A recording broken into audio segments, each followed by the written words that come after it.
Do you have a little chat about Leeds? We can if you want. Is that all right? A top 10 finish Good for night Leeds?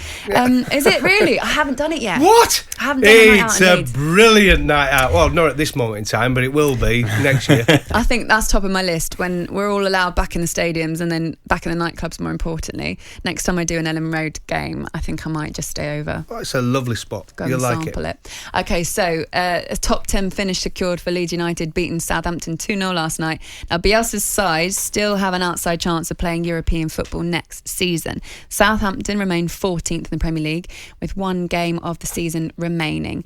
Okay, so let's start with Leeds and Bielsa's job that he's done. We said this earlier on, Charlie. If you look at the last 10 games, they are top of the form chart. It's been quite incredible, hasn't it? It's been incredible. You look at, I'm just going last year, everyone was saying Bielsa had the burnout. Only the first season, obviously, fell away, didn't they? Second season, they've done it and pushed on. This season, looks like they've grown even more. If you look at the squad they've got, they've added 3 or 4 players, but most of them have come through the Football League, and he's progressed them so much and made them almost like a force, haven't he? Do you know what I mean? They're going to be top half in their first season. I think the tough bit is obviously the second season, isn't it, to try and replicate what they've done the first time. But for me, they're great to watch. They're so exciting, the way they press and the way they go forward, and that is brilliant. We know Bielsa absolutely pounds them with their exercises, so makes their fitness levels huge. When they went through the lockdown, instead of stepping back and having a bit of break, their fitness regimes actually went up, and he was demanding more from them, which eventually paid off. And it has this season as well. I went to see them in a game against Leicester. Leicester are a fit side, Goffey, aren't they? It was unbelievable to see them live. Like, they just don't stop running. It's like, it's hard to watch for someone like me that is not very fit.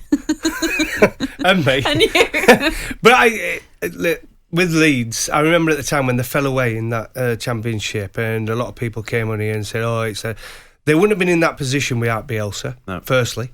The way he improved them the next season to go up was brilliant.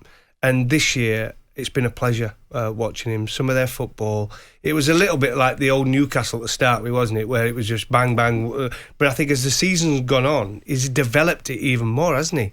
They've become tighter at the back, harder to play against. They're scoring goals. They've got top players. Harrison's a top player. Rafinha, I talked about him earlier. But I think he could play in any one of the clubs in the Premier League. A brilliant player. And Phillips, who sits in there in front of the defence, he's got even better as the season's gone on as well. They're a fantastic side. But the next test for them is next year, isn't it? To do it again. Of course it is, and they need to go and do that again, because everyone will now have seen everything they've done. But I think a player that goes under the radar, not for Leeds fans, but to a lot of people, is Stuart Dallas. I think what he brings to them, he can play in any position that Bielsa asks him, and what he does for Leeds Football Club is unreal. Do you know what I mean? For his effort and where he's actually come from, and again, he's one that's developed under Bielsa, giving him a hard training, I guess. Do you know what? I got a message from someone the other day called James, and he said that I did a podcast with Stuart Dallas a little while ago, me and Bioek and Fenwa, and he was really fun. Like, he's a really nice guy. And this guy James sent me a message basically saying that a couple of weeks ago he messaged Stuart Dallas to say that his friend was struggling a little bit, his mental health was a bit low, and whether or not he could send him a message. And Stuart Dallas actually took his number and called him up and had a chat with him, and this guy James was like, I couldn't believe it, like it was the nicest thing that he could have done, and I went above and beyond. And I love those little stories about footballers that you don't really hear. But I've spoken to a lot of those Leeds players this season, and I just love the idea that they literally would just run through a brick wall for Bielsa. That's kind of what you need, isn't it? I think not only I think it's for everyone, every individual, like for the whole team, they'd all run through for their mate. Do you know what I mean? And then that shows even more. For them to get promoted was tough, and then for them to perform the way they have this year has been sensational almost. The hard thing is, obviously, Leeds fans not being able there to go in and witness it. I know they can watch it last game of the season and stuff, but next year they've got so much to look forward to, even more, I think. While we've got you on this sort of mood, I'm going to ask you about Patrick Bamford, because you spoke before about snobbery in football, didn't you? And when you're talking about being picked for England and your international sides and all that. Patrick Bamford scored 16 league goals this season now. Harry Kane is the only Englishman who scored more. So is there a snobbery towards Patrick Bamford because he plays for Leeds and not one of the higher teams? What do you think? Yeah, I still do believe that. What do you want? When you're picking forwards, what do you want? Goal scorers. He's the only person that's scored more than him is England captain Harry Kane, which you expect, don't you? So who's the second? Bamford, you expect him to be in there.